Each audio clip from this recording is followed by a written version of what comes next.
Salut tout le monde. Alors, encore un épisode, Mentalité Martial Podcast. Chaîne Chaos Suisse, toujours Ruben derrière l'écran. Donc, si vous entendez encore la voix mystérieuse, c'est Ruben qui est là. Et puis, likez, partagez, commentez pour nous donner la force pour la chaîne, pour le podcast. Donc, ce soir, je suis avec un pionnier du sport de combat, des arts martiaux à Genève, peut-être même en Suisse. On va voir pendant la discussion. Et son fils, donc c'est vraiment cool, ça fait plaisir pour moi. Merci, Karl. Merci à toi. Et Kylian. Merci. Merci. Ok, voilà, merci beaucoup. Et on va démarrer. Donc, si vous pouvez vous présenter un peu déjà comment, voilà, votre histoire, pas besoin d'être trop loin parce qu'on va discuter encore. Juste comment vous avez commencé, les sports de combat. Toi, je pense que t'avais pas trop de choix, Non, pas peut-être. du tout. C'est ça qui est bizarre, pas du tout. Donc, C'était pas avec lui. on va commencer par toi, Kylian, allez, s'il te plaît. Kylian Emery, 26 ans. Je suis professionnel dans le sport de combat en kickboxing, en boxe thaï, puis bientôt en boxe anglaise.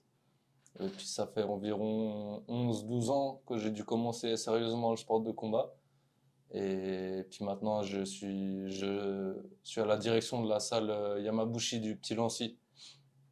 Et tu as commencé avec ton papa? Non. Ok. Alors, j'avais commencé, il me semble quand j'étais petit, j'avais fait peut-être 6 mois, mais j'avais fait 6 mois, c'était juste parce qu'en fait, je voulais être un champion du monde sans même avoir fait de la boxe. Et j'avais fait 6 mois, mais c'était pas du tout sérieux, c'était plus, je voulais jouer avec des copains. Et puis après, vers les 14-15 ans, ça faisait des années où je faisais des bêtises de plus en plus grosses. Et puis mon père, au bout d'un moment, il a dit on va l'envoyer. Il avait un ami à lui, un proche à lui en Irlande du Nord, à Belfast. Puis il m'a envoyé en internat là-bas où c'était que des garçons, costard, cravate. Je savais même pas comment faire un nœud de cravate. Franchement, c'était dur. Je parlais pas un mot d'anglais. Et je me rappelle le premier jour, chaque fois je croyais que l'école elle était terminée, je retournais à ma chambre et on toquait à ma chambre, on me disait non, tu tournes là-bas, et je savais pas ce que c'était. En fait, après il y a l'école, il y avait les cours pour les personnes qui parlent pas anglais, et après ça il y avait les devoirs surveillés. Donc en fait je finissais l'école, moi qui allais pas à l'école, ça me faisait bizarre de finir l'école à des 19 h du soir. Et puis là, ce premier jour où j'appelle ma mère en pleurant, je lui dis non, mais c'est pas possible, je peux pas rester là, mais tous, mais c'est impossible. Puis tout d'un coup, là, on dit, il y a quelqu'un, il vient me chercher, et puis je descends, et puis je vois, c'est un ami à mon père que je connais depuis tout petit, Billy Murray, un grand champion de kickboxing, full contact aussi, et qui a une salle justement à Belfast. Et puis le seul moyen de sortir de cet internat, c'était qu'il vienne pour y signer un petit papier, et puis que je pars avec lui, pardon. Et puis, ce premier jour où j'étais en pleurs, j'appelais ma mère, je lui disais non, c'est pas possible, c'est hors de question, je vais jamais tenir, c'est trop dur pour moi. Puis j'arrive dans cette salle et puis il me dit bah moi je dois aller donner les cours, si tu veux tu peux faire, sinon bah reste là sur le canapé, joue à ton téléphone, appelle qui tu veux, fais ce que tu as à faire. Puis je dis bon bah oui, je viens essayer, pourquoi pas, depuis tout petit j'ai vu du kickboxing, j'ai vu des sports de combat depuis gamin, je vais dans des galas que mon père il organise. Mais j'ai toujours voulu, quand j'étais petit, être ce champion, mais j'ai jamais voulu être le boxeur. Je voulais être champion sans boxer. Sans payer le En prix. fait, j'avais ce rêve où se dire, ah, c'est la classe, champion du monde, ça veut dire que c'est le plus fort du monde.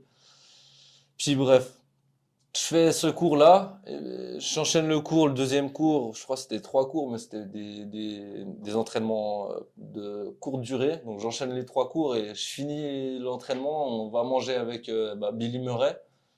Et là, j'ai ressenti une sensation mais c'est impossible de la décrire. J'ai un sentiment de bien-être. Et je me suis dit, je rappelle ma mère et tout seul, je la rappelle. Je dis, bon, écoute, maman, parce que je savais que c'était pour mon bien d'être là-bas parce que j'étais ingérable ici, j'allais vraiment dans le mauvais chemin.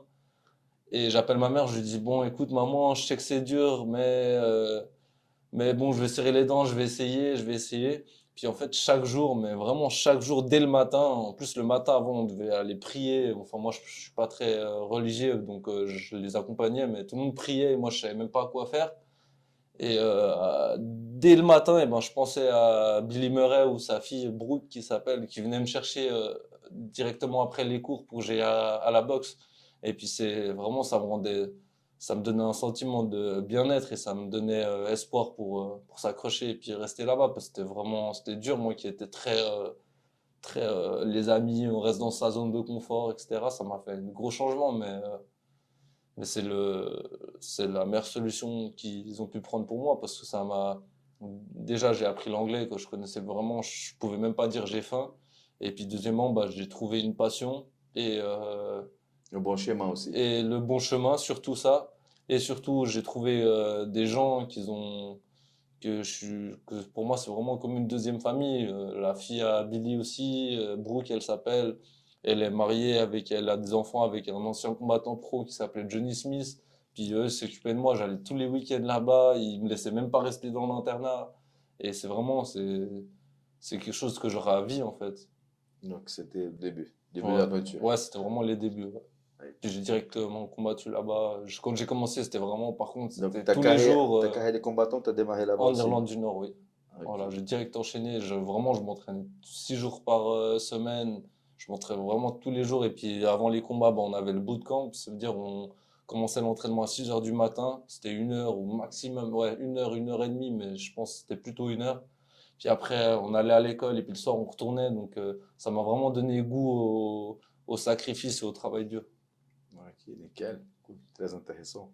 Bravo. Merci. Et Cal, toi, comment tu as démarré les sports de combat? Alors, moi, j'ai commencé par le jiu-jitsu traditionnel, judo, et puis à l'âge de 10 ans. Puis, j'ai fait un peu de compétition, bon, en tant qu'enfant, hein. Et ensuite, j'ai commencé le karaté, puis le kickboxing. Karaté Shotokan? C'était Shotokan à l'époque, mais en fait, c'était Shotokan sur le papier parce qu'on continuait, et c'est là que ça m'a donné le goût aussi pour de voir autre chose, parce qu'on continuait au sol, on faisait des projections aussi. Donc c'était Shotokan, mais un peu l'ancienne version. Pas du tout la version Shotokan de compétition actuelle. Pas du tout. C'était plus guerrier, en fait. Et, entre guillemets. et après, tu as changé pour Pour le kickboxing, ouais, et puis. À quel âge, à peu près? 15 ans, 14-15 ans. Justement, la compétition, les règles ne me convenaient pas tellement. Puis voilà, les choses se sont enchaînées, et puis voilà.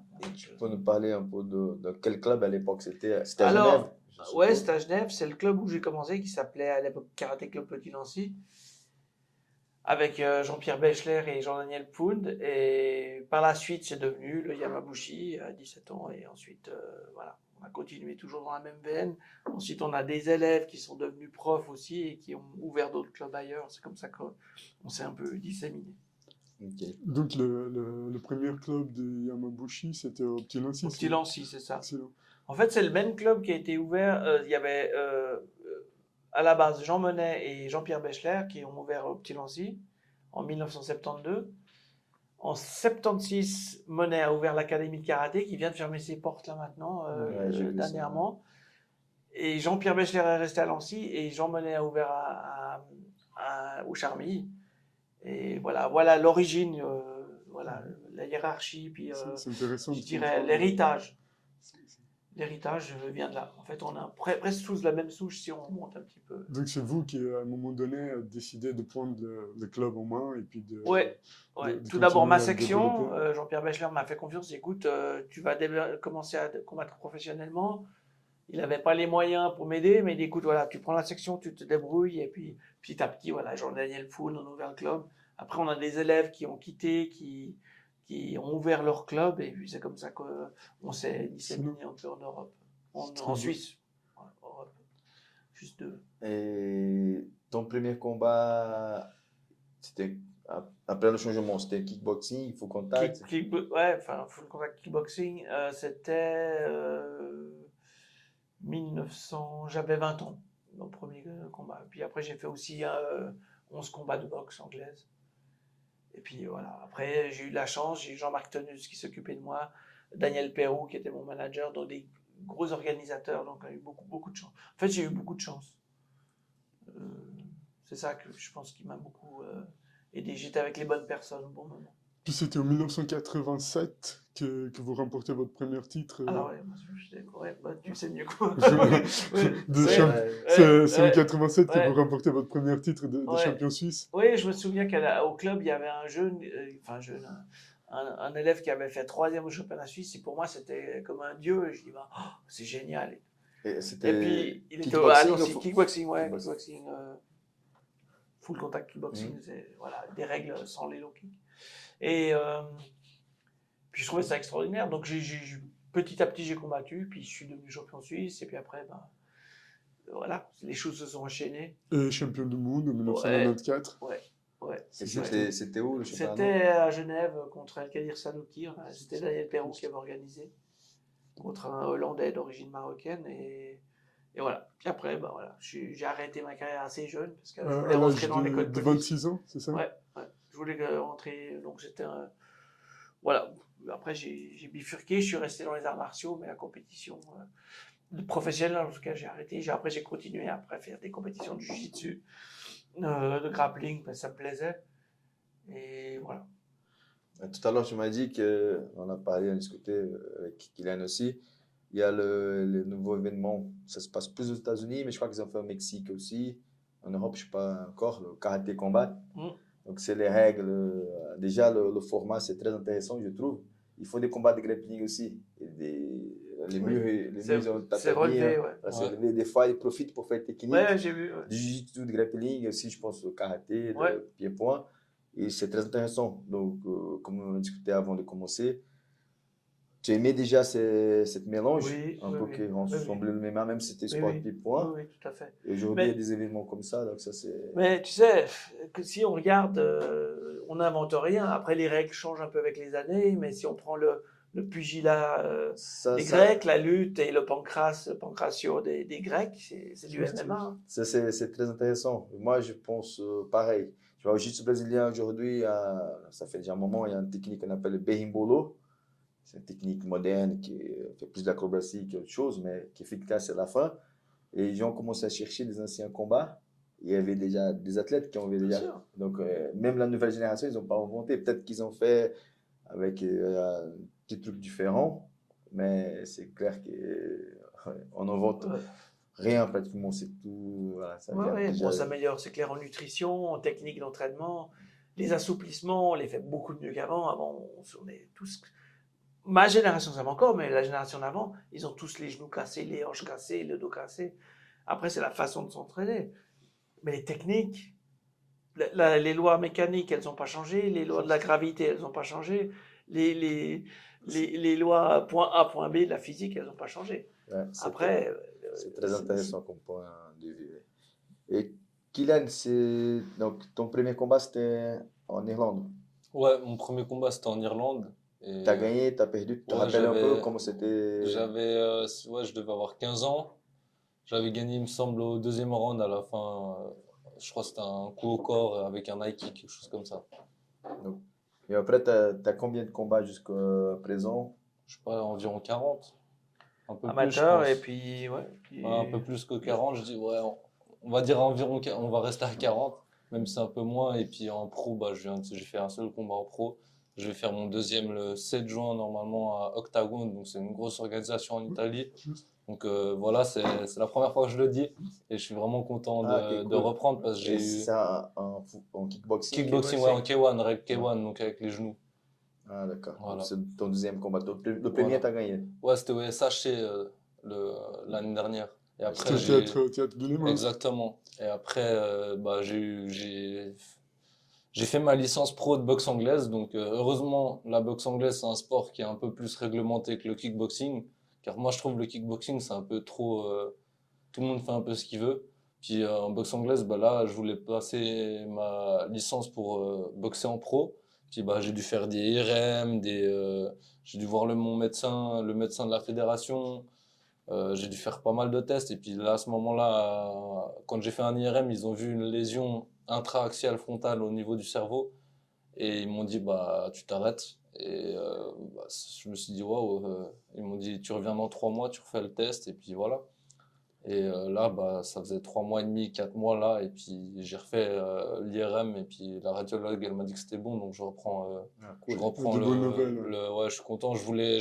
J'aurais bien voulu combattre oui, le week-end dernier à KOS. À Lausanne. Voilà. Ouais. Et je voulais combattre, mais malheureusement, bah, le médecin, j'avais C'était pas encore trop tôt. j'avais pas encore eu la confirmation. Un des organisateurs, il est venu la semaine passée ici. Ouais, je l'ai croisé juste avant qu'il vienne, il est venu au club. Ah Il m'a oui, ramené deux, oui, trois Si, flyers. il nous a dit qu'il Ouais, qu'il est passé. c'est vrai. C'est juste. Donc, ta carrière, c'était plus l'extérieur qu'en Suisse. Oui, Ouais. t'as beaucoup. Oui. Ouais, je pense, ouais. Tu as combattu plus en Ouais. Irlande seulement ou dans d'autres Irlande pays? du Nord, Italie, France, Canaries. îles Canaries, Canada, Pologne. Je sais pas. T'as presque toujours à l'étranger. Ouais, pratiquement. beaucoup. Ouais. Et donc, tu as fait ton premier combat pro à Genève. Oui. Et qu'est-ce que tu as eu comme sentiment, vu que c'est ton pays, C'était c'est- vraiment. et comme Ouais. tu n'as pas beaucoup combattu Tu là, joues à la on est maison, habitué. Ouais, justement, j'étais vraiment content. Et d'ailleurs, merci vraiment à tous ceux qui sont venus, tous ceux qui m'ont soutenu de près ou de loin, parce que, Organisateur. ouais, l'organisateur Raïd Salah, merci à lui de m'avoir fait combattre. Et c'était une sensation, c'est incroyable. J'aime beaucoup combattre à l'extérieur. Il y a d'autres avantages, d'autres défauts, mais là, de combattre, ça faisait des années que j'ai pas combattu à Genève. Ouais, ça faisait peut-être plus de 10 ans, je crois, que j'avais pas combattu à Genève.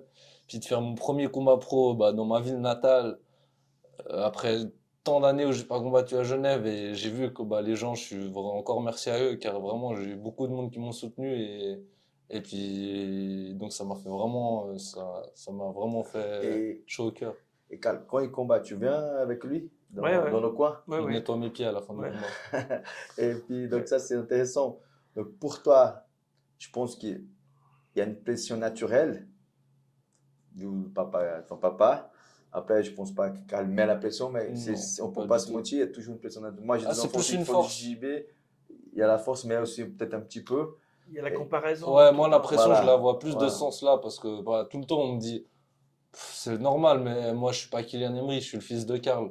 Mhm. Et c'est ce côté-là qui est un peu difficile à gérer. Mais bon, enfin, il y a des problèmes plus compliqués dans la vie, mais là, moi, ça me donne pas du tout de pression qu'il soit là. Au contraire, quand il est pas là, on va dire, j'ai un peu plus de pression. Parce que quand moi, j'ai mon père, il est dans mon coin, il me dit, maintenant, tu y vas, t'es en train de perdre le combat. C'est pas pareil que si c'est quelqu'un qui m'entraîne depuis 2 3 ans, quoi. Et puis, surtout, même que ce soit mon père, bah, je pourrais ne pas forcément avoir la même vision du combat sur tout. On pourrait avoir des désaccords sur certaines choses, et chaque fois qu'il m'explique comme quelque chose, eh ben, j'essaie de réfléchir à ce qu'il dit, de comprendre pourquoi. Et franchement, j'ai pas souvenir qu'il me donne une technique et je me dis, ah ouais, ça, peut-être pas pour moi. Donc je trouve qu'il a une très bonne vision du combat. Et ça, c'est quelque chose qui, à mon avis, c'est quelque chose, ça s'entraîne, mais c'est aussi Mhm, c'est clair. inné, je pense. J'espère que c'est enregistré là. Parce que... C'est effectivement enregistré, je peux vous rassurer. Et puis, de côté de père, le cœur est tien. Oui, oui, jusqu'à maintenant, oui. C'est difficile. En fait, c'est pas le combat, c'est pas tellement un problème. Oui, bien sûr, on a la pression, mais c'est pour ça que les sports de combat sont intéressants, parce que si c'était une science exacte, s'il n'y avait pas de suspense, c'est pas intéressant. Il faut qu'il y ait de l'émotion.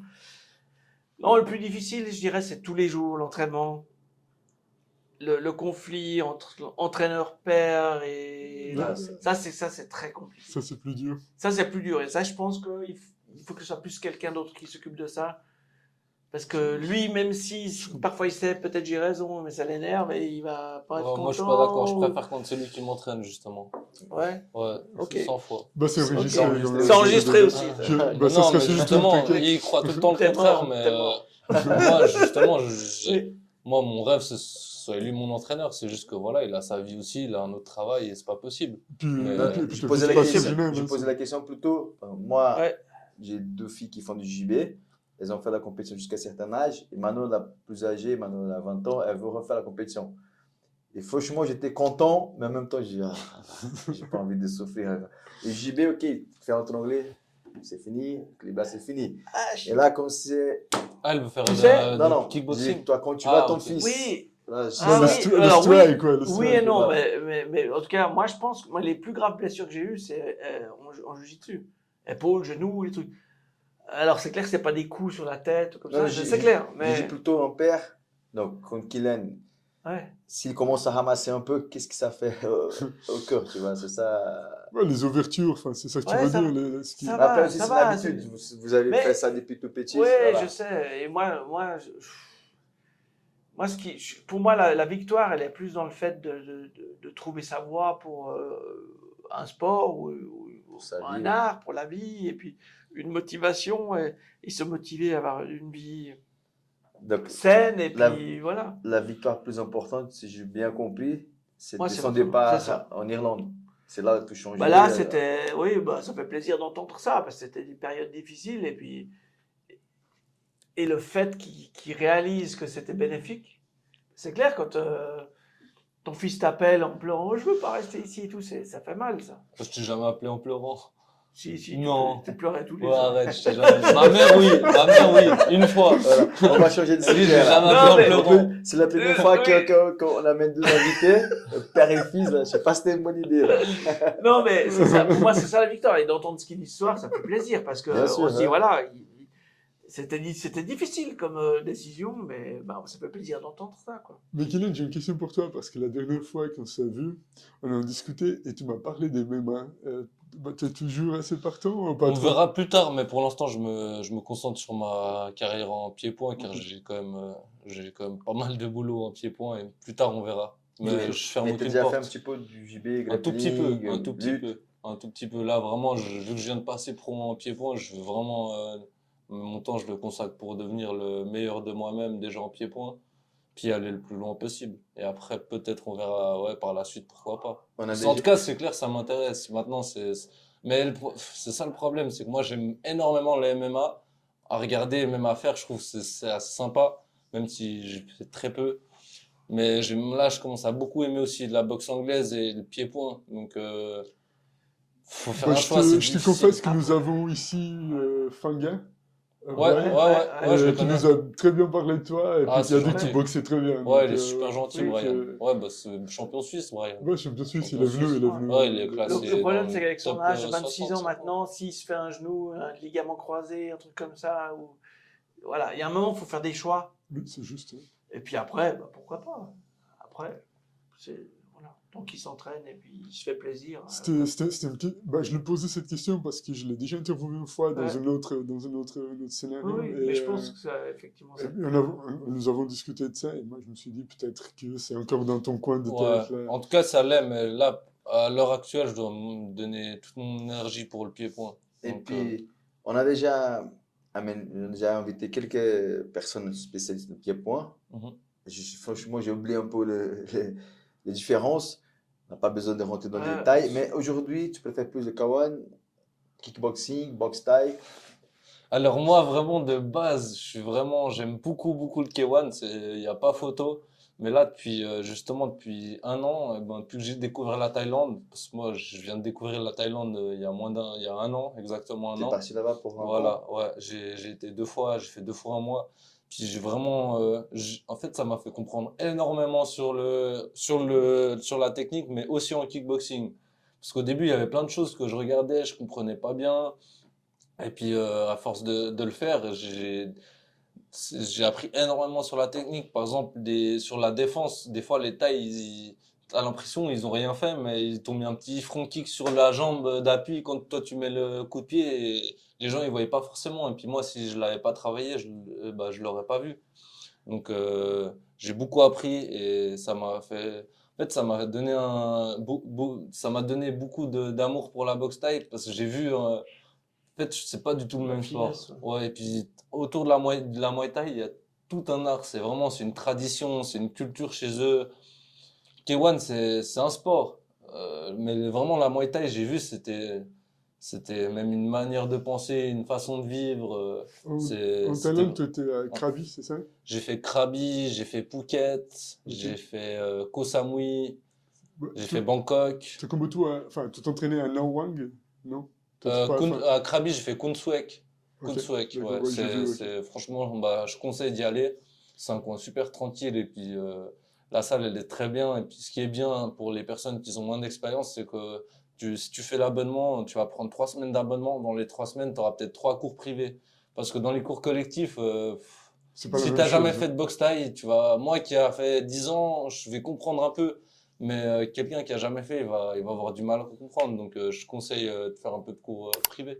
Et est-ce que tu as un rêve de participer un jour dans un certain événement ou pas? Pour l'instant, tu ne penses pas encore, peut-être pour Glory, ou je sais pas, One. Oui, c'est clair, maintenant, on parle tous du One. Là, le Glory, ça a clairement baissé le niveau, à part bah, les poids lourds, bien sûr. Mais sinon, ma catégorie, c'est One, où il y a Tawan Chai, Super Lake. Ils sont tous super forts. Le niveau, il est extrêmement élevé. Autant en boxe thaï qu'en kickboxing. Après, que ce soit Glory ou le One, ou je m'en fiche un peu, parce que le problème dans ces organisations aussi, j'ai eu la chance de fréquenter des personnes justement qui ont combattu dans ces grandes organisations. Et il me disait, je lui parlais d'une personne, elle me disait que bah, ils lui ont détruit sa carrière parce que ils l'ont fait venir, après ils lui font faire un combat, ils voient qu'elle est super douée, c'est la meilleure, qu'elle va détruire tout le monde. Mais le problème c'est que la championne c'est une asiatique, elle vend plus qu'elle, donc ils vont tout faire pour pas qu'elle affronte la championne. Et puis si cette personne-là, ouais, ils Ça, l'ont bloqué, ils c'est le l'ont côté bloqué. politique Bah, des ils l'ont sports. bloqué et cette personne-là, bah, je tairai le nom, mais à, à un certain âge, au bout d'un moment, Ah ouais, c'est clair. tu es obligé de faire tes plus gros. C'est de 30 à 35 ans, tu as tes 5 années où tu fais tes plus gros combats, tu prends les plus gros cachets, les plus gros sponsors. Et après, bah, c'est terminé. Donc, si t'as pas quelque chose derrière, ça va être compliqué. Et justement, cette personne-là, ils ont détruit sa carrière. Ça peut être championne ou champion du One, clairement. Et elle avait d'autres propositions. Et dans des grosses organisations Elle est telles que bloquée. l'ARES, donc en MMA, mais elle n'était pas en MMA. Donc ils l'ont bloqué, ils l'ont pas laissé combattre alors que c'était ses meilleures années. Donc oui, je suis prêt à signer dans ces grosses organisations. Déjà, si j'ai le niveau, quand j'aurai le niveau, pour l'instant je trouve que je l'ai pas. Et si je signe dans ces organisations, bah, de toute façon, c'est mon père qui décide tout. Et bon, on va bien négocier pour que ce soit nous qui décidons des termes et ce que je pense et ce qu'ils pensent aussi, ce serait signé à court terme chez eux. Donc on prend par exemple un combat et après si ça s'est bien passé, on dit ok bah alors on voulait plus, alors c'est comme ça Comme et ça, c'est t'es pas pas bloqué voilà à parce que le problème dans ces organisations, ils font signer tout le temps 3 combats. Mhm. Ils Ouais, vont ouais, je te fais signer ouais. 3 combats mais MMA, c'est la même je chose. te dis pas Ouais. quand je vais faire combattre. Donc ils te font signer 3 combats, t'as pas fait tes 3 combats mais ils te font pas combattre, tu peux pas combattre ailleurs. Ouais, Donc c'est tout un jeu Ça te bloque, politique. ouais. ouais, donc voilà. Ils pensent d'abord à l'organisation, Mhm, l'intérêt, mhm, et après ils jouent avec les athlètes. ouais, C'est ça la vérité, ouais. malheureusement. Ça, c'est un côté. Si c'est intéressant, tu combats. Si tu combats pas, ils vont te proposer des combats pas du tout Ouais, intéressants. Tu voilà. dis non et un an, tu n'as pas combattu. Et Mhm. ça passe. Ouais, c'est vrai que c'est dommage. Donc je préférerais en soi être champion d'une grosse organisation telle que la WKN, l'ISK ou en Muay Thai WBC, une boxe anglaise aussi, que forcément être dans une grosse organisation comme le One et être bloqué. Mhm. Donc voilà, mais avant de signer dans ces grosses organisations, j'ai déjà des dizaines de combats à Il faut faire, j'ai rayer les mon nom à combats et tout faire. ça. Et voilà, parce que pour l'instant, je suis personne, j'ai encore rien fait du tout. J'ai fait un combat pro, c'est rien du tout. J'espère aller très loin, mais pour l'instant, j'ai tout à prouver. J'ai encore rien fait. Et Karl, tu peux nous parler un peu de. On va aller un peu dans le côté MMA, mais il y a des combats de pied-point aussi. L'Open Cage, donc c'est pas une nouvelle, Alors, ça fait depuis quand bah vous avez là, démarré, c'est. ouais, ça fait 2 ans, hein, 2 ans et demi peut-être. Ouais. Bah, l'open cage, c'est simplement, c'est rien d'extraordinaire. C'est simplement on a remarqué que les combattants au pied-point et surtout en MMA avaient peu de possibilités de combattre en Suisse. Et puis dès qu'on en avait un qui était un peu bon, tout de suite, il se retrouvait dans une organisation avec un niveau qui n'était pas adéquat. Et puis ça se passait souvent mal. Donc l'idée, c'est de leur donner la possibilité de se faire de l'expérience et puis de gravir voilà, les échelons des différents niveaux pour un jour aller peut-être plus haut. Et puis d'offrir ça aux combattants suisses. C'est quelque chose qui est totalement gratuit, il n'y a pas de public, c'est uniquement pour faire de l'expérience aux combattants. Et c'est un peu ce qu'on parlait un peu tout à l'heure, c'est que je suis un peu frustré par rapport aux fédérations parce que les fédérations oublient qu'elles sont au service des combattants et c'est pas le contraire. Ils se contentent d'être présidents, ils se contentent d'être en photo avec des champions, mais ils devraient être contents quand il y a des jeunes qui font. Et là, l'initiative, on paye, hein, ça coûte de l'argent, il y a un médecin qui vient, il y a des arbitres, il y a la location de la salle. Et ça, c'est la fédération qui devrait le faire. Donc, on fait de la promotion pour nos jeunes. Tous les clubs, hein, pas que le nôtre, c'est ouvert à tous les clubs, c'est gratuit totalement. Et voilà, c'est quelque chose qu'on offre. Et voilà, on le fait parce que ça se fait pas. Normalement, encore une fois, je répète, ce ne serait pas à nous de le faire, mais on le fait. Et puis, grâce aussi à l'équipe, et puis tous les autres clubs comme le tien, et les autres clubs qui viennent et puis qui participent. Et je pense que ça fait du bien aussi aux clubs et aux dirigeants de clubs, parce que faut pas se mentir, dans les arts martiaux, les sports de combat, on parle tous du code du Bushido, l'honneur, la modestie et tout ça, mais c'est sur le mur. Hein. C'est nulle part ailleurs dans le club. Hein. Ils sont obligés de le marquer pour s'en souvenir. Enfin bref, j'exagère, mais c'est vrai. Il y a beaucoup de guéguerres et de gourous. Et là, on dit, voilà, nous on fait ça. Je pense que les clubs ils doivent être plus soudés entre eux. Oui, mais la concurrence, c'est bien. Il faut de la concurrence. Ouais, il faut qu'on ça. Il faut. Enfin, Il faut. Si tu avais un gros club qui avait la majorité de tous les combattants, bah, le niveau il baisse. Puis fini. Tôt ou tard, le niveau baisse. Donc la concurrence, c'est très bien. Et puis c'est l'histoire humaine, hein, c'est grandeur, décadence, c'est partout. Hein. Tout a un début, tout a une fin. Mais je pense que c'est bien de donner l'impulsion, puis on montre l'exemple. Et puis la dernière fois, on a eu quoi 30 de combats. Ouais, énorme, c'était énorme. C'était énorme. Moi, j'étais présent là avec la chaîne. Ça tourne, ils ont l'occasion d'être dans une cage. Et il n'y a pas la grosse pression parce qu'il n'y a pas le public. À mon avis, c'est une bonne chose. Et la prochaine édition, c'est le 12 avril. 12 mai. 11 mai. Non, c'est en mai. 11 mai. C'est le 11 mai. C'est le 11 mai. Je vérifie quand même. Je vais chercher. Si c'est un dimanche, c'est dimanche 11 mai. Ouais, c'est ça. Ouais, je crois que c'est le 11. Voilà. Et puis voilà. Ouais, c'est ça. Et puis, on essaye d'offrir ce que nous, on n'a pas connu. On a la chance aussi pour le grappling industrie et le jiu-jitsu de faire maintenant 3 fois par année cette grosse organisation. Il y a eu presque 800 participants la dernière fois. On essaye de faire des choses. Et puis, c'est pas des choses extraordinaires, mais au moins il y a de l'activité qui se fait. Et puis, c'est surtout ouvert à tous. Le package, vous faites combien de fois par année, à peu près? On fait 4, 5 par année.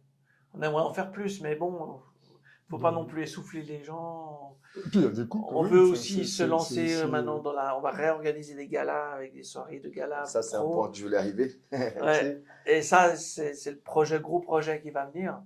Mais ça demande beaucoup d'investissement, beaucoup de temps. Et malheureusement, dans tous les groupements, souvent ceux qui disent il se passe jamais rien, quand on fait quelque chose, c'est pas eux qui sont là. C'est toi qui finis la soirée à 2h du matin en train de balayer, ranger les tatamis. C'est un peu comme ça, quoi. Ça, c'est sûr, ouais. Je pense quand même que tu es assez bien entouré avec Alexis Ayambo. On a une très belle équipe. On a une équipe extraordinaire. Mais ça reste quand même un peu toujours les mêmes. Non, je suis d'accord avec ça. Ouais, mais non, on a une équipe extraordinaire et puis on a... Ouais, puis c'est une passion. On a aussi des métiers à côté. Donc voilà, c'est un peu... C'est une vision un peu différente. Et puis... Puis on essaye d'être ouvert maintenant. C'est ce que je dis parfois. Là, parfois des profs, ils disent ouais, c'est mon élève. Non, c'est l'élève, il est dans le club, mais l'élève, il s'appartient qu'à lui. J'aime pas c'est pas mon style, le gourou qui dit ouais, mon élève va pas s'entraîner là, il va pas aller là. À mon avis, c'est le meilleur moyen de les perdre, des élèves. D'essayer de le retenir, c'est juste. Ils ne t'appartiennent pas, les gens. Ouais. Après, il faut de la loyauté des deux côtés aussi. Hein. Autant l'élève que le prof ou le dirigeant, il faut de la loyauté, ça doit être partout. Ben, Mais- je peux te dire que nous avons ici, dans le dernier podcast, ça n'a pas encore sorti, ça sort Ouais. vendredi, Amanda. Et elle aime bien d'y aller dans plusieurs clubs, Oui. essayer plusieurs techniques, rouler avec plusieurs Oui. gens. Enfin, je pense qu'il faut garder cette ouverture Il faut quand garder même. ça doit Parce être que en c'est- accord avec le prof quand même, parce que c'est une Juste, marque de respect c'est- aussi, dire où tu vas. Bien sûr. Après, il peut te dire tu vas pas là parce qu'il a une bonne raison. Après, il Ouais. peut t'expliquer ou pas, on sait pas, mais Ouais, je pense Enfin, que tout ça dépend de comment les choses sont faites. ouais, c'est ça. Après, c'est clair que voilà. Et puis, donc l'événement pro, tu vas recommencer Alors, à faire des galas. Ouais, l'événement pro, je pense qu'on va en faire 2 par année. 2 par année. Il y a aussi Daniel Perrou, qui était mon manager à l'époque, qui faisait des grosses organisations, qui aimerait recommencer à voir. Et Ce qu'on va faire maintenant, je pense qu'on va Pied-point MMA aussi. pied-point, MMA. Alors, on a toujours ce problème de la cage.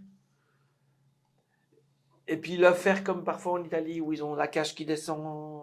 Ah, ça, c'est sympa. Oui, c'est sympa, mais ça coûte C'est beau. Du travail.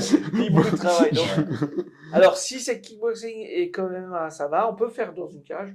Ça, Ouais. La boxe, ils Ah, sont bah, pas bah, beaucoup bien de sûr, l'aise, bien ils sûr, sont- c'est et c'est Ça se comprend, compliqué. ouais. On Mais pourrait le faire, mais ça veut dire que les matchs ne seraient pas officiels. Non.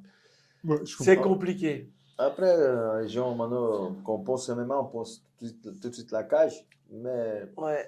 Alors, personnellement, Tu l'as moi, j'ai adoré le Pride à l'époque. J'ai adoré cette période.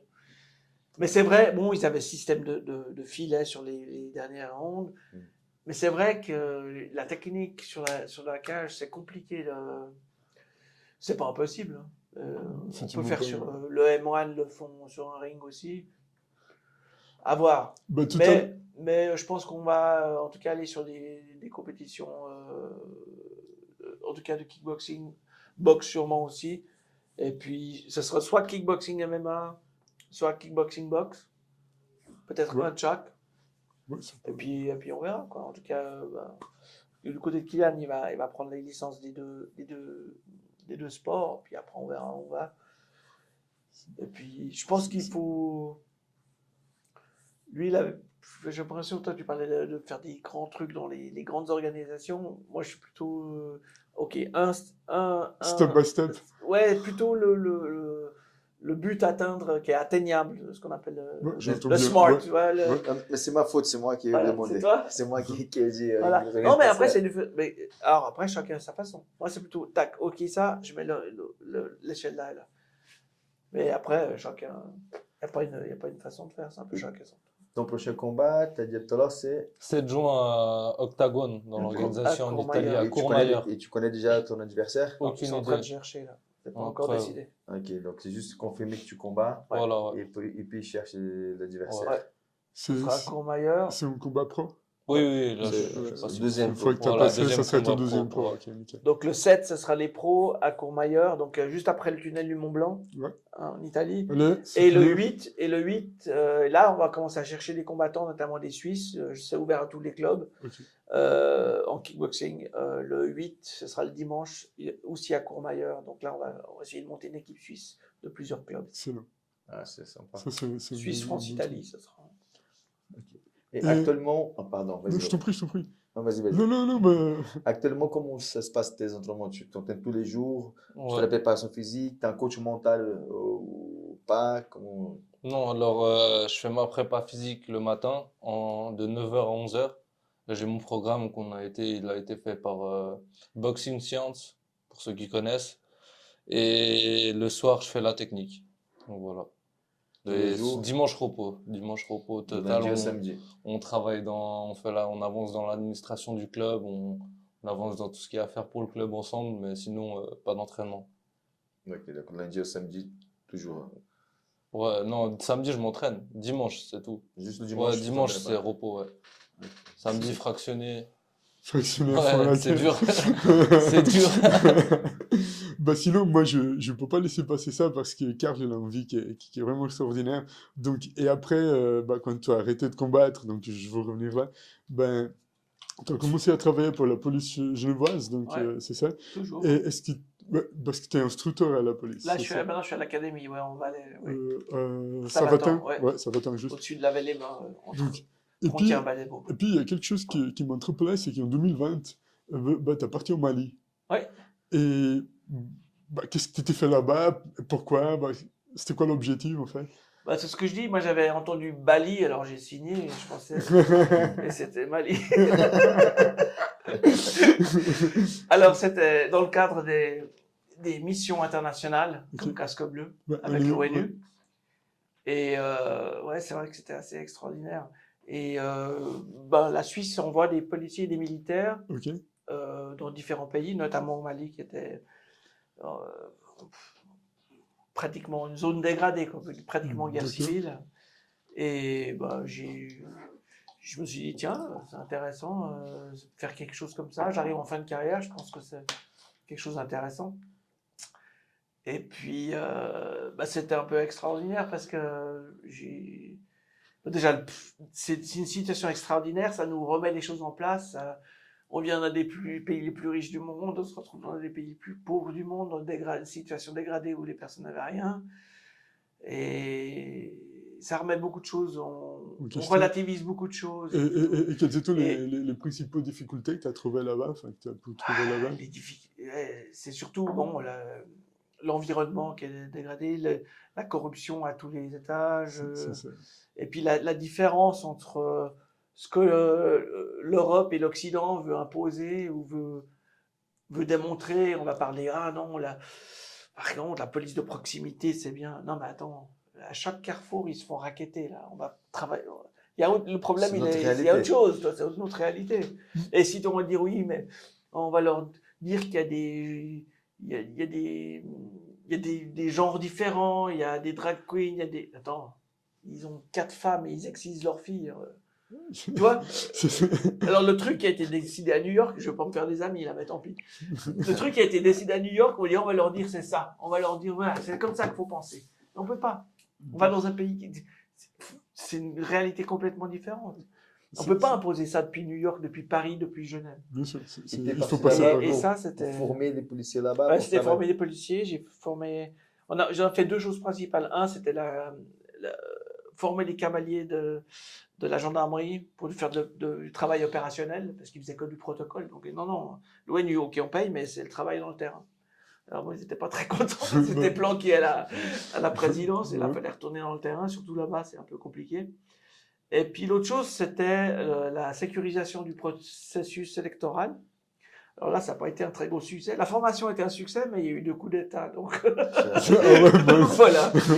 Et puis, mais ça reste quand même une expérience extraordinaire et puis une bonne leçon de vie. Puis on se rend compte qu'on a beaucoup de chance d'être ici. Et pour toi qui était instructeur, Ouais. qui est toujours instructeur à Savatin et puis qui a quand même une grosse expérience dans les sports de combat, tu penses quoi de la self-défense et des cours de self-défense qu'on trouve aujourd'hui un peu partout, même online? Enfin, Alors, quel est ton avis par rapport à ça?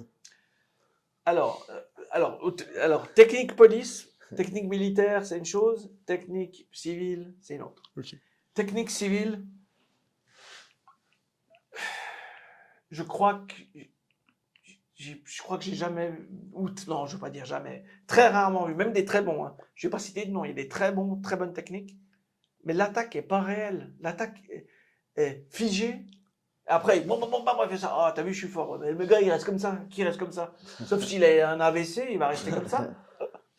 Moi, je pense tellement comme toi. Et c'est pour ça que j'ai des amis qui avaient fait le Brickpol, des collègues policiers en Espagne, où c'est plus compétitif. Parce qu'en fait, c'est ça, c'est plus la compétition. Je connais un peu le Brickpol. Parce que la compétition, c'est là où on va se rapprocher plus du combat, mais en même temps, c'est faussé parce qu'il y a des règles. Voilà, MMA, tu fais du MMA, ok. Tu changes une toute petite règle. Tu dis, ok, on a le droit de se prendre des parties, on a le droit de se mettre les doigts dans les yeux. Ça change complètement le combat. Ah bah ouais, ça change le jeu. Moi, je dis toujours, la self-défense, ça peut être tout et rien. Ouais. Ça peut être dans un ascenseur, ça peut être de la boulangerie. Bien sûr. Et moi, je dis toujours, pour moi, il y a 3 choses. Donc, pour les forces de l'ordre, pour les civils qui pratiquent des sports de combat, donc il faut adapter ça. Et pour les civils qui ne pratiquent pas du tout le sport de combat et qui veulent faire la self-défense. Et là, voilà, je vais pas trop. Voilà, mais la chorégraphie, comme tu as dit, je fais ci, Ouais. je fais ça. Voilà, c'est un peu. Et puis après, il y a le C'est- contexte. Parce qu'on on peut donner des cours de Krav Maga, par exemple, ça peut être autre chose. Hein. Oui, ça peut être Ou- systéma, ça peut être ou t'as n'importe quoi. n'importe quoi. Mais quand tu es dans la bande de Gaza ou que tu es à la rue du Rhône à Genève, c'est pas la même chose. C'est pas la même. Le gars, tu vas lui crever les 2 yeux, lui arracher la langue, ok. Mais à la rue du Rhône, ça va pas jouer. Hmm. Et quand tu es policier, t'as pas la même mission. T'as pas le même, Ouais, c'est tu déjà. vois, c'est déjà autre chose. Quand tu es militaire, c'est encore autre chose. Tu vois. Donc, Et c'est pour ça que le contexte est important.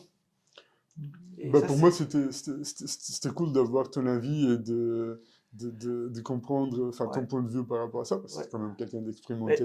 Ouais.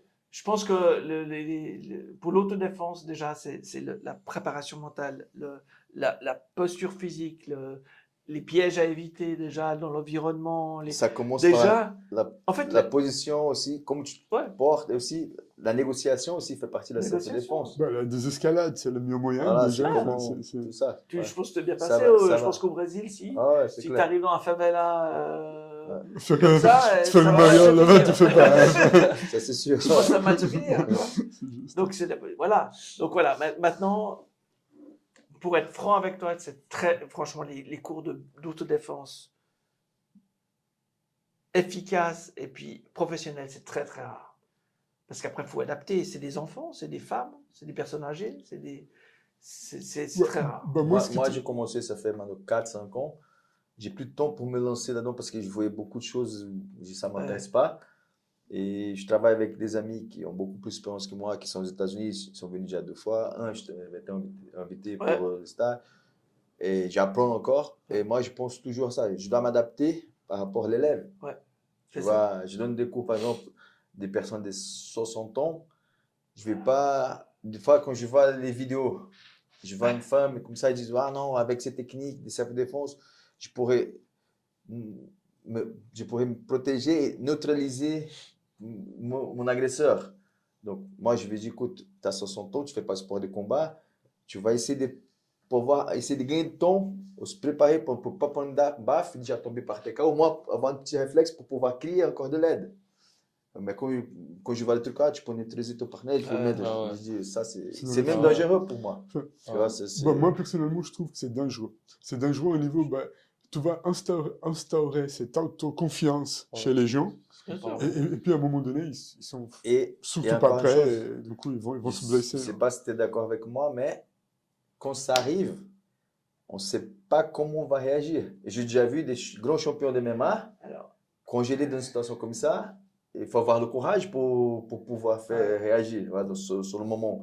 Et ça ne veut pas dire que tu es un grand champion. Normalement, tu as déjà fait la bagarre, tu es prêt, mais on ne sait pas. C'est ça la vérité. Quand ça arrive, Tout peut Bon, geler, et puis voilà. mais ça, on le voit on le voit dans les sports de combat. On a des élèves à l'entraînement, ils sont champions, c'est des champions. Tu sais, gars, il sait tout faire. En combat, il n'y a plus personne.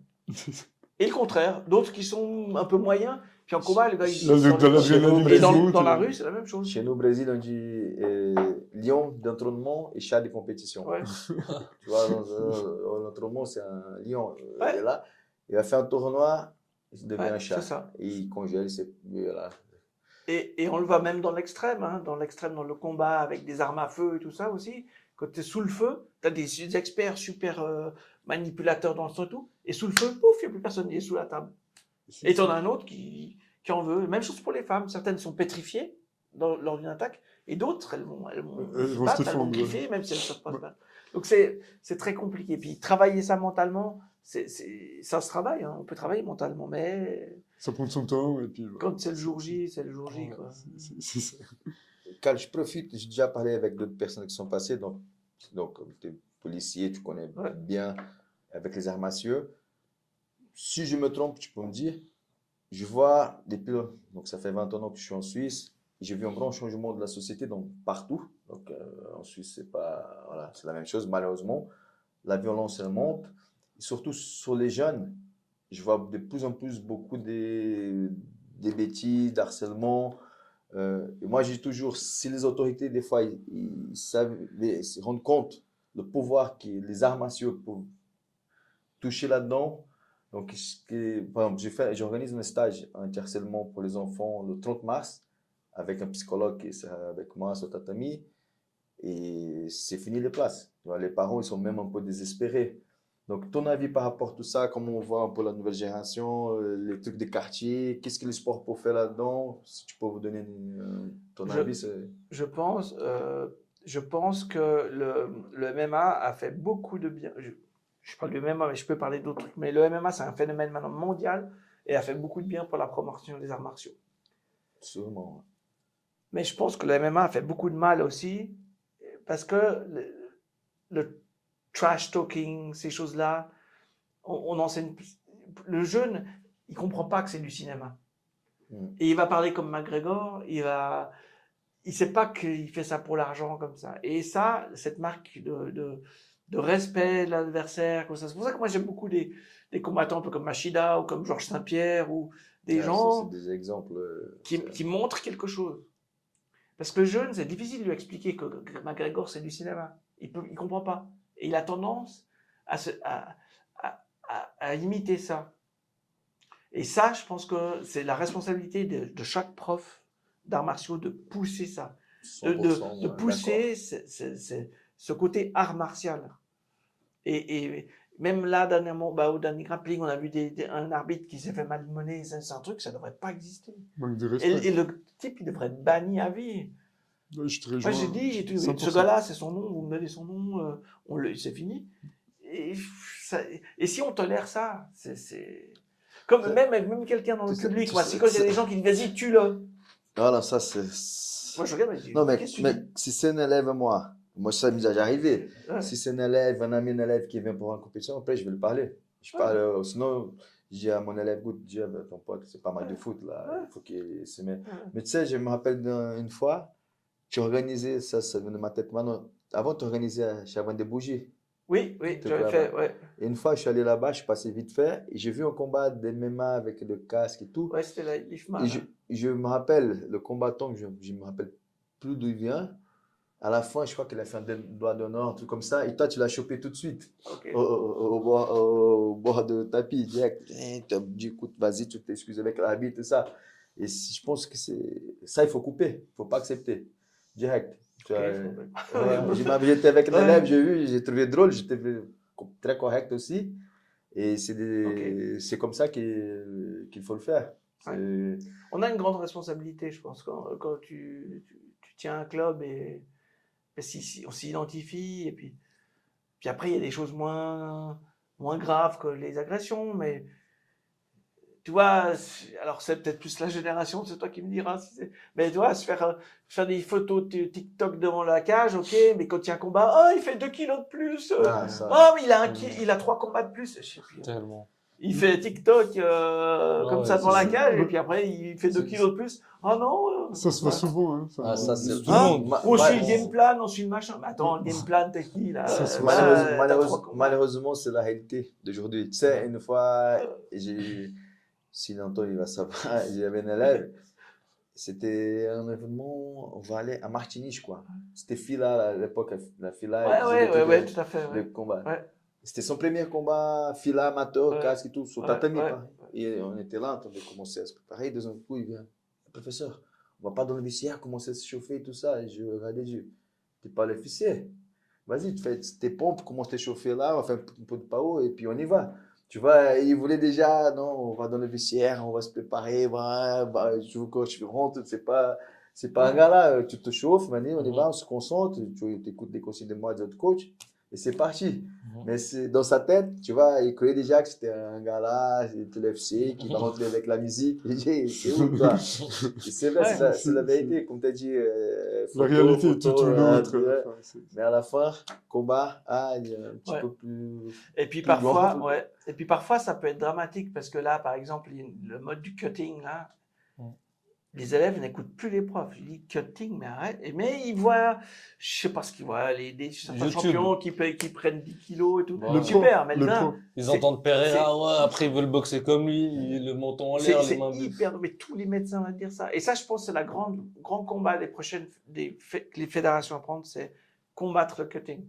C'est-à-dire que je sais pas, après, je suis pas médecin, mais peser 15 jours avant, 10 jours. Et c'est ça, il y a eu des morts déjà. Hein. Ah Encore, ouais, ouais. la semaine passée, il y a 2 semaines, il y a une bodybuilderiste qui est morte. Elle a fait un embolie pulmonaire pour du cutting. Et en plus, la performance, Loin, elle a été- Elle est One plus la même, Championship, hein. ils ont déjà un système Ouais. pour éviter Ouais. ça, pour l'apaiser. ça, il faut. Mais c'est le seul grand Ouais. comme ça, événement. Puis ça, c'est la porte ouverte aux portes ouvertes au doping, parce que s'ils se déshydratent, après ils reprennent des trucs. Enfin, ça, je pense, c'est un gros problème. C'est donc le coaching. Tu combats dans quelle Cutting. catégorie, Kylian? Moi, moins de 71, Et ton poids normal? 74. Voilà. Ouais, allez, Dis la 75. vérité, dis la Ok, vérité. 86. Non, ouais, 75 max le poids. Donc, Après, j'étais un peu plus lourd avant, mais là, j'ai stagné et puis je reste à ce poids-là. J'essaie de perdre 2-3 kilos pour les combats et c'est tout. Moi, les fois où ça m'est arrivé de faire du cutting, c'était quand j'ai accepté un combat et que j'étais pas sérieux et que tout d'un coup, bah, je repoussais chaque fois. J'osais même pas aller sur la balance. Après, 2 jours avant le combat, je me dis, bon, bah, faudrait peut-être que je sache regarde. quel poids je fais.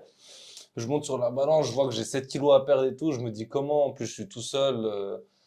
Je vais dans le sauna avec des tenues, etc. En plus, c'est dangereux parce que tout seul, je m'évanouis dans le sauna. Ah je oui, peux- je peux- c'est je- clair. c'est très dangereux. Donc voilà, moi, ça m'arrivait peut-être 2-3 fois de faire ça.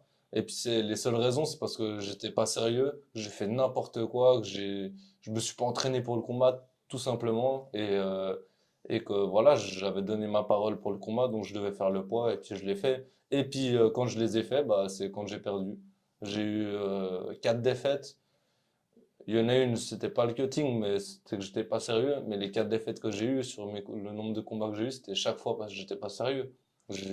Si je m'entraîne, je fais tout ce qu'on me dit de faire, je m'entraîne dur, je sais que le combat il va bien se passer. Et en tout cas, que je serai fier de moi, quoi qu'il arrive. Tandis qu'il n'y a rien de pire de faire un combat, de pas avoir tout donné. Ben, je dis ça parce que ça m'est arrivé. Donc on sait qu'on aurait pu faire plus. Et ben, je peux vous dire, après, pendant 2 jours, j'ai même pas envie qu'on me parle. Je suis en déprime totale. Ouais, mais vraiment, hein, Ouais. vous pouvez lui demander. Je suis en déprime, mais vraiment. Ouais, il pleure. Ouais, bah ouais, je pleure. C'est intéressant dans parce le mal. que je vais piquer la question de Ruben, parce qu'à chaque fois, il pose des questions aux combattants qui viennent. Comment tu gères une défaite? Donc, vu que tu t'es déjà expliqué là, que tu es en colère à 2 jours, 3 jours encore après. Ah, bonne question. J'espère jamais la gérer. Non, mais par rapport à ces défaites que tu as eues, les 4, tu as Là, dit que avec 2 le jours, temps, après, bah voilà, c'est pas avec une défaite que je vais m'arrêter. Je sais pourquoi j'ai commencé, donc je sais pour quelle raison je vais continuer. C'est- Puis c'est horrible de perdre. Si tu perds, voilà, le gars est plus fort. Mais quand tu perds, en fait, tu perds contre toi-même. Ouais. Oui, c'est sûr. Tu n'as pas tout fait. Quand tu sais que tu as tout fait, ok, j'ai tout fait, j'ai perdu les plus forts. ok. Ouais. Ça Et fait quand même, tu sais ça que fait t'as même pas tout plaisir fait. des yoga. Félicitations. Ouais, Ouais. ouais. Mais c'est vrai, quand tu perds à cause de. De toi. Voilà. Tu t'en veux Ça. tellement, c'est horrible. Mais c'est bien fait en même temps, parce que le problème, c'est que quand tu fais ça, tu gagnes, bah tu te dis, oh bah, c'est pas bon, dans on la va réalité. continuer comme ça. Puis tu remets bien les pieds sur terre quand tu perds, surtout quand c'est quelqu'un que tu sais que tu aurais pu battre. Qu'il y a des mecs qui m'ont battu, qu'ils étaient beaucoup moins bons que des gars que j'ai battus. Il y a des gars que j'ai battus que sur le papier, je me suis dit, bon, avant je le savais pas, mais après, quand je me dis, ah ouais, quand même, en fait, c'était un gros.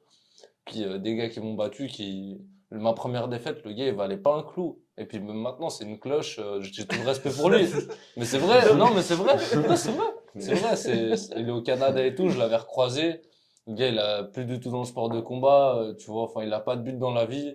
Non, je dis ça parce que c'est vrai, donc voilà, j'ai battu des mecs qui sont plus forts que des mecs qui m'ont battu. Et est-ce que vous avez une stratégie comme par exemple, le prochain combat le 7 juin, dès qu'ils annoncent l'adversaire? Est-ce Alors, que vous étudiez moi, très peu. Vraiment, si peut-être une vidéo, je vais regarder quand même, mais moi, j'essaie de regarder le moins possible parce que je sais pas pourquoi je trouve ils ont l'air toujours meilleurs en vidéo. Une fois que c'est dans le ring, c'est pas la même chose. Donc ouais, quand même lui, il s'occupe de regarder, il s'occupe de tout, de savoir qui c'est l'adversaire. Et après, s'il y a une vidéo, on va regarder par exemple un bout de combat ensemble et on va dire, regarde, sur ça, ça, ça, on va faire cette technique, cette technique. Et puis après, en dehors de ça, bah, chaque période, on essaie de rajouter des. Par exemple, là, cette période, ça fait 1 an, on va dire que on est concentré vraiment sur le déplacement, sur essayer de changer d'axe, sur plusieurs systèmes de déplacement gauche-droite. Puis une fois qu'on aura bien avancé là-dessus, je pense qu'on va passer à autre chose. Peut-être, je sais pas, des esquives avec le déplacement. Après, ça va être autre chose, plutôt peut-être les blocages. On se concentre chaque fois sur une partie, mais après, il y a tout le reste qui suit derrière. Comme d'hab, on s'entraîne tout normal, mais il y a à chaque fois une partie où on se concentre un peu plus. Et bien sûr, on s'entraîne sur deux, trois techniques. Si par exemple, que je vois sur chaque fois son jab, il est en train de tomber le jab, bah, je vais travailler sur un contre quand il met son jab. Mais sinon, Tu préfères focaliser moi plutôt sur personnellement, si on toi-même. monte pas de vidéo, je m'en fous. Je préfère. Parce que franchement, ça m'est arrivé à mes débuts quand je faisais, peut-être je vais avoir 10 combats. Et puis j'avais 10 combats, 10 victoires. Et puis bah là, je tombais vraiment contre des gros. Puis là, je voyais la vidéo et tout. Je me suis dit, ouais, ok, on va y aller. Mais franchement, le gars, il a l'air quand même. Techniquement, il est meilleur. Franchement, il est chaud. Bah, mais si ils me disent que c'est bon, je leur fais confiance. Puis après, je fais le combat. Tout se passe bien. C'était des combats durs, mais heureusement que c'est des combats durs, c'est là où on progresse le plus. Et puis au final, il y a des combats que le mec techniquement, je le trouvais au-dessus de moi. C'est juste une fois qu'on est dans le ring, les deux, la technique, c'est une grosse partie, mais je pense que le mental, on sous-estime souvent le mental. Que ce soit dans le sport de combat ou autre, souvent le mental, il peut nous emmener plus loin qu'on pense. Ça, c'est...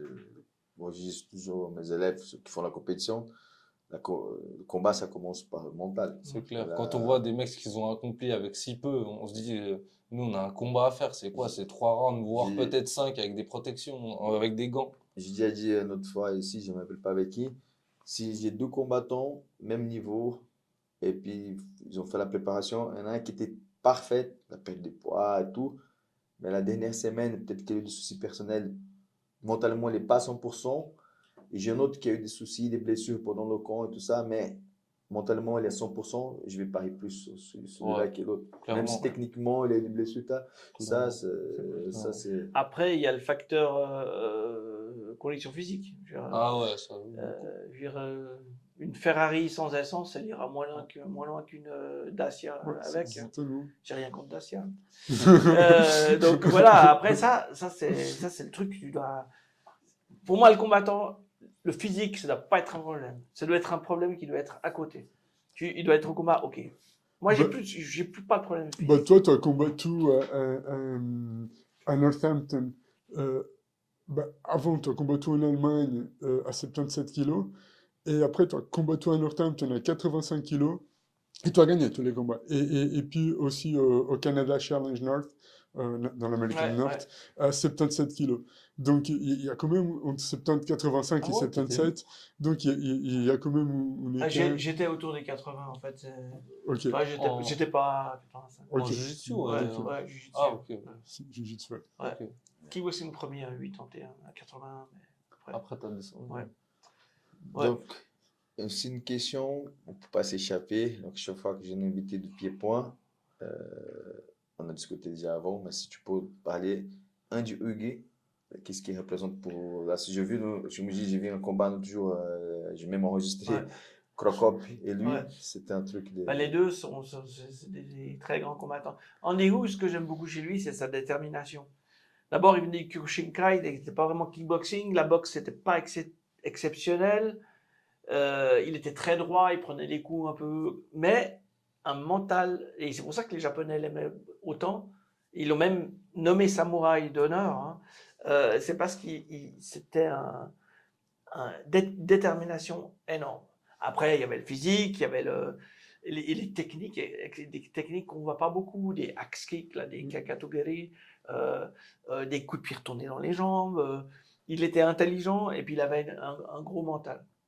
Donc, c'était un personnage exceptionnel. Et puis, ce qui est un petit peu dommage, c'est que on dit toujours nul n'est prophète en son pays, c'est parce qu'en fait, il a eu la reconnaissance au Japon. Et après, il y a eu les magazines, la télévision qui est venue et tout. Mais au Japon, à l'époque, c'est une personne adulée. Hein. Moi, je suis allé plusieurs fois au Japon, notamment avec Jérôme Le Banner et tout. Et c'était un dieu vivant dans la rue. Donc, je ne l'ai malheureusement pas connu. Mais je pense que c'était sûrement le plus grand ambassadeur qu'on a eu en arts martiaux en Suisse. Quoi. Tous sports confondus. Et pour la même question pour les deux, ton combattant préféré? Je dirais j'aime beaucoup Tyrone Spong. J'aime beaucoup son style, très agressif, la garde haute, menton baissé, toujours en train d'essayer de cadrer l'adversaire. Et Andy Sauer aussi. Andy Sauer, en plus, on a eu la chance de le faire venir en stage. Et puis, c'était déjà le style de combattant. Vraiment, j'aimais beaucoup, style très hollandais, des directs avec des crochets au corps, de finir avec des low kicks. Mais un seul, c'est dur à dire. Les deux, j'aime beaucoup. Ouais. Et peut-être déjà t'entraîner en Hollande? Jamais. Ah oui, j'ai été, ouais. C'était chez qui déjà? Fred Reuers Ouais, Fred et Reuers, Ernesto pardon. Host. Fred Ernesto Reuers, Host. ouais, bah oui, Ernesto Host. Donc, grand champion, 4 fois champion du K1. Je suis entraîné avec lui, j'ai énormément appris en peu de temps, juste 2-3 petites techniques qui me sont restées et puis que j'utilise encore beaucoup. Même maintenant, quand je fais des combats, bah, par exemple, quand je prends un coup de pied, si je l'ai pas bloqué avec ma jambe, si je l'ai pris dans les bras, bah, ce que je remise, c'est tout de suite, souvent les mêmes enchaînements d'anglaise, finir avec la jambe. Donc c'était vraiment, c'est Ernesto qui me montrait ça. Puis il a changé complètement ma façon de donner les coups de pied aussi parce que je donne les coups de pied très karaté. C'est ça, Fouetté, vraiment un peu. très fouetté. Je levais le genou, je pivotais, je tendais la jambe, je ramenais et je baissais. Et puis maintenant, parce que j'ai envoyé, je faisais l'entraînement avec lui et puis il me dit, bah, envoie un coup de pied. Genre, je m'en rappelle. Hein. Et j'envoie un coup de pied, il me dit non, en gros, ce qu'il me dit, ça c'est bidon, ton coup de pied, c'est nul. Et puis au début, il montrait et tout, et puis je comprenais pas très bien, et après je faisais et tout, et puis ça m'avait même ouvert le tibia, donc je me suis dit, il y a un truc qui est pas juste, ou peut-être que j'ai les tibias fragiles, je sais pas. Puis après, je m'étais entraîné avec lui, on a fait des rando pao, etc., et j'avais complètement changé ma façon de donner les coups de pied, et vraiment, ça a rien à voir. Et après, ensuite, avec Fred Reuers, j'avais été là-bas, c'est un pionnier aussi du kickboxing. Fred Reuers, c'est un grand entraîneur en Hollande. Puis j'avais tourné un peu en sparring avec ses élèves aussi. Super ambiance, super prof. Et voilà, j'avais un peu moins appris de Fred Reuers parce que j'avais plus, on va dire, tourné avec ses élèves. Mais les deux, j'avais énormément appris. Mais plus avec Ous quand même. Fred Reuers, j'ai appris en sparring, pas des nouvelles techniques. Et pour toi, un combattant? Ah, il y en a, là aussi, il y en a beaucoup. Hein, C'est toujours difficile à c'est choisir. toujours difficile, je suis d'accord avec les noms que tu as mentionnés. Euh, je dirais, ouais, en pied-point, je pense que. Ouais, je pense que Niki. Ouais. Ah ouais? Non, j'ai dit Andy, moi. Ouais. J'ai dit Andy Sauer. Andy Sauer, Ouais. je vois Niki Hodgkin. Ouais. Non. Andy Sauer, ouais, je pense que c'est. Puis il est très intelligent, Ouais. et puis c'est un guerrier, donc ça pas mal. Et puis en boxe anglaise, je dirais Marvin Hagler.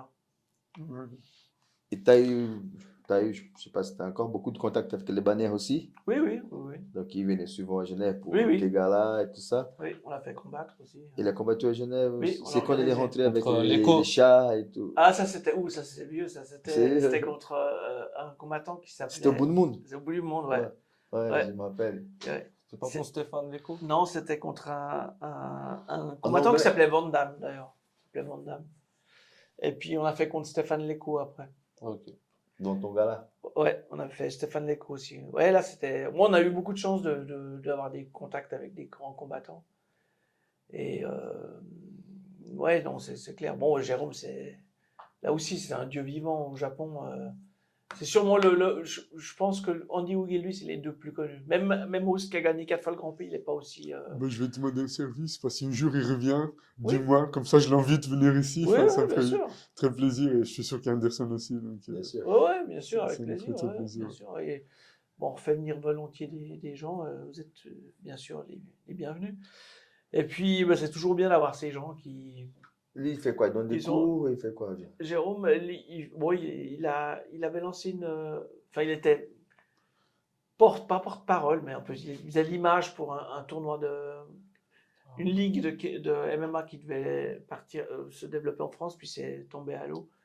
Parce qu'apparemment, ils n'ont pas tenu leurs promesses, notamment pas payer certains combattants, ce qui arrive un petit peu, malheureusement, un peu souvent. Ben, nous Il y avons a des, ici. il y a des fédérations qui ne sont pas très honnêtes. Enfin, fédérations, c'est des ligues qui veulent s'improviser UFC, mais on ne s'improvise pas UFC. Et voilà. C'est clair. Après, c'est dommage parce que pas payer un combattant, c'est quelque chose, on peut C'est pas. inadmissible, ouais, c'est Tu horrible. peux avoir une Tu dette payes pas avec- la salle, voilà, ok, tu te voilà. débrouilles, tu vas aux faillites. Mais un type qui va Je au suis charbon, d'accord. qui prend les Ouais, coups, je suis tout à fait ça, d'accord. c'est pas possible. Je Ouais, je c'est vous clair. rejoins tellement. Ben, ou alors le payer mal, en fait. Ben, Alors, ben, payer mal, il accepte. Ouais, S'il il a accepte, il accepté. accepte. Ouais. Mais payer mal, t'acceptes pas. Paiement, c'est Parce le que- jeu. C'est le Parce jeu. que le problème, c'est que les gens se trompent en boxe ou MMA. Ils pensent tous, ah, UFC, je gagne des millions. Non. ben, je sais qu'il y en T'as- a. C'est ceux qui Très Sans peu. quelques-uns qui. Et encore, très peu, quelques-uns. Ils ont. C'est pas des millions. Et l'UFC, c'est le plus grand bénéfice qu'il y a au niveau sport. Oui. Parce que tu prends une équipe de football américain, ils sont 30, 40, chacun, 5, 6 millions par année. C'est juste. Et ils font pas les scores de l'UFC. Et tout le staff. Et tout le staff et tout. Ouais, La marge que l'UFC fait, c'est énorme. Énorme. Ben, nous avons ici Igor Aojo, Ouais. que tout le monde connaît. Ouais, il a fait. Donc, effectivement. Igor, j'ai organisé son premier combat en Suisse de MMA. Ah oui, c'est vrai. Ouais. C'était en quelle année? C'était en pouf. Moi, c'était quoi les combats contre Lopez? Igor, ouais, il y avait Lopez et il y avait Andrade qui avait combattu aussi. Andrade. Parce qu'il a combattu contre Lopez. Lopez. Ton événement, Igor, C'est non? Igor qui a combattu ou c'est Contre Andrade? Lopez. Non, Lopez, ça avait été KO au premier ou deuxième round. Ouais, c'était Igor, je pense. Ouais, c'est Igor qui avait battu Lopez, Ouais. ouais, peut-être. c'est- C'était la même soirée en tout cas. C'était impeccable. Ben, Et ouais, Ouais, mais ça, il est toujours resté très reconnaissant. Il aurait bien voulu faire un dernier combat. il est top, le mec. Enfin, il Ouais. a combattu à l'OFC, c'est ça que je voulais dire. Ouais. Et pas pour autant, il est devenu Non, il est Gaillard. très- Enfin, ouais, c'est- il est- c'est- il est- puis, Et comme tu as dit, malheureusement, il y a un côté un peu obscur, on va dire comme ça, des sports et des combats que les gens ne voient pas. Tu vois, Non. comme tu as dit, lui, il veut combattre avec lui. Le plus bizarre, c'est que ce n'est pas que chez les jeunes qui prennent des photos et après Ouais. ils disent, ah, les 2 kilos, c'est chez les pros aussi. Ouais. Chez les pros, tu vois, pour accepter un combat, des fois, la négociation, elle est compliquée. Avant, j'ai organisé le Choto, avec Ouais. Frotta, aussi Ouais. d'autres trucs à Zurich. C'était un casse-tête Ouais. pour faire une fight card et tout. Ah, c'est Et compliqué. j'ai encore des compétiteurs MMA, des combattants. C'est très fatigant.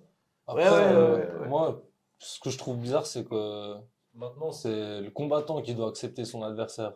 Enfin, ça, moi, même moi, si mes élèves et tout, je leur pose pas la question, j'accepte l'adversaire et lui, il a pas son mot à dire. Maintenant, beaucoup les combattants, ils voient, ah, je vais affronter lui, ils vont faire leurs recherches, ils disent, ah ouais, mais lui, ils disent à leur coach, je suis pas sûr, il est bon quand même.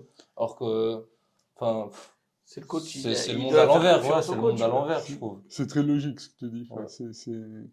Ben, et d'ailleurs, nous avons ici l'organisateur de Brave ben, qui nous avait dit qu'effectivement, il a du mal à trouver des combattants qui veulent combattre les athlètes de Dakistan. Donc, c'est quand même dommage. Enfin, Ouais. Ben, Parce que j'ai le essayé de niveau, lui il est demander élevé, pourquoi, il m'a pas dit, mais pour moi, il y a une certaine peur, une Mais il y a certaine une crainte hype, d'y parce aller que, au mais charbon avec ces gens. Enfin, Ça Ouais, veut oui. rien dire. Ça veut pas dire que tu viens de Daguestan, que tu es meilleur qu'un mec qui est né en Ben, Suisse. C'est juste que tu t'es plus entraîné et tu es ben, devenu je sais, meilleur. mais tu te rends compte, un gars qui a une grosse organisation, le Brave, Ouais. c'est quand même Ah ouais, une mais je grosse sais pas comment il fait, le organisation. pauvre. Mais, ouais, beaucoup de boulot, j'imagine. Enfin, mais voilà, tu organises un événement comme ça, tu veux ramener des athlètes, Ouais. dans ce cas, Mhm. tu n'as pas Ah ouais, ça va d'adversaire, être il n'y a compliqué. pas. Putain, le Personne ne pauvre. veut combattre ces mecs. Ouais, mais C'est- ça, c'est un problème qui existe depuis longtemps. Aujourd'hui, c'est encore pire, mais tu as organisé déjà des événements depuis longtemps. Avec l'OPK, je ne sais pas si c'est Alexis et Fabrice des fois, qui font la Ouais, FATCA. ouais, Je sais que Pied-Point, je ne sais pas si c'est eux aussi, mais c'est le casse-tête. hein. ouais. C'est pas facile. Mhm. Ouais. Mais après, tu vois, mais après, c'est le but de l'organisateur, c'est que les combats, comme tu as dit avant le combat, il faut qu'il y ait une suspense à la fin. On ne sait pas qui va gagner. C'est ça que le public il veut voir. C'est ça. Et si tu C'est après, ça. tu peux mettre le combat plus équilibré, comme on a Ouais. dit avant, c'est pas la science exacte. Ouais. Donc, KO peut arriver Ouais. au 10 secondes de combat, une soumission aussi. Mais normalement, si tu mets les combats équilibrés, tu prends aussi, ton événement il est plus voilà, considéré par Exactement. voilà, pour tout le monde. Exactement. Ouais. Et au niveau de la qualité aussi, c'est mieux. Donc ça commence déjà par là. Mais après, c'est clair que les coachs, les athlètes, des fois, c'est Ouais. casse-tête. Mhm. Pas possible. C'est ça. Kylian, alors, tu as encore des questions? Non, bah, sauf si les gens ils vont s'entraîner avec toi, où est-ce qu'ils te retrouvent? Juste une dernière question plutôt Oui. pour t'en prie. combattant. Qui est Kylian dehors le tatami actuellement? Qu'est-ce que tu fais? Si tu fais tes loisirs, voilà, qu'est-ce que tu aimes faire quand tu n'es pas à la salle d'entraînement? Alors, en dehors de la salle, j'aime beaucoup la nage. J'aime beaucoup la natation. C'est une discipline qu'on pense pas, mais c'est très technique. Le mouvement, il est très, très technique. Et puis sinon, j'aime bien la grimpe aussi. La grimpe, c'est quelque chose que j'ai toujours depuis tout petit. Avant marcher, je crois que je savais grimper. Ouais, je kiffe aussi la grimpe. Ouais, c'est vraiment cool. Et J'ai pas le puis, poids, mais je trouve ma difficulté, c'est cool. puis il y a une nouvelle chose qui m'intéresse, c'est là, avec un client, quelqu'un que je donne des cours privés qui est devenu un ami, et ben, il m'avait proposé de faire le Mont Blanc, justement. Donc ça m'intéresse, mais le problème, c'est le budget. Là, je savais pas que ça coûtait aussi cher, et puis t'es obligé d'avoir un guide. Après, d'avoir accès au refuge, bah, t'es obligé aussi, pour avoir accès au refuge, je crois que tu dois être accompagné d'un guide. Et bon, je m'y connais pas du tout là-dedans, mais c'est quelque chose qui m'intéresse beaucoup. J'aime beaucoup. J'ai un ami aussi, il a fait beaucoup, beaucoup de voyages tout seul où il traversait le pays à pied, des déserts, etc. Et puis j'ai beaucoup d'admiration pour lui. Il s'appelle Zayan. Et bah, je trouve super intéressant juste de se faire des défis comme ça. Et voilà, en Suisse, il y a quelque chose qui est super aussi, ça s'appelle les Via Ferrata. Ouais, c'est Ouais, magnifique. ça, ouais. c'est incroyable. C'est- Et donc voilà. Toujours dans les sports, même dans le Non, tatami. non, bah, plus loisir, Ouais, même, mais avec alors le loisir, bronzer sous le soleil l'été, dans le jour de repos, c'est magnifique. ok. Et quels sont tes projets avec Opeke, Alors, Yamabushi, maintenant pour... alors, les projets, je pense, 2 organisations par année professionnelles, de combat professionnel. On va continuer avec les 3 grappling industries par année et les 4-5 open cage. Voilà, puis il reste pas grand-chose comme week-end. Oui, c'est vrai.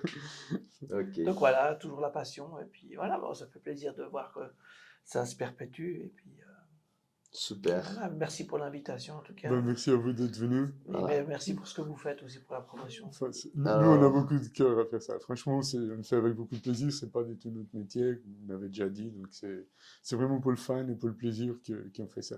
Donc, Donc, avant de finir, abonnez-vous, commentez, likez, partagez la Et chaîne Chaos Suisse, le podcast Mentalité Martiale. Pour moi, c'est un grand plaisir. Donc, à chaque fois que j'invite quelqu'un, c'est une façon aussi, une possibilité de connaître mieux les personnes. Donc, on se connaît depuis longtemps. C'est la première fois qu'on discute aussi, c'est cool, en plus avec ton fils à côté. Et c'est un pionnier, voilà, c'est quelqu'un qui fait beaucoup pour le sport de combat. Voilà. je sais aussi qu'il donne des cours. Donc, si les gens vont s'entraîner avec toi, où est-ce qu'ils te retrouvent? Alors, je gère la salle de Yamabushi au Petit Lancy, route de Chancy 28. Donc voilà, vous pouvez directement venir sur place avec plaisir tous les soirs de la On semaine. te retrouve aussi sur les réseaux, ton site web. J'ai pas de réseaux sociaux. Vous pouvez me trouver sur l'Instagram du club, donc Yamabushi-du-bas officiel, mais sinon moi j'ai pas de réseau. Ben, Voilà. merci beaucoup d'être là ce soir. Merci Ça à fait toi. vraiment Merci, plaisir de Carl. vous avoir reçus. Merci.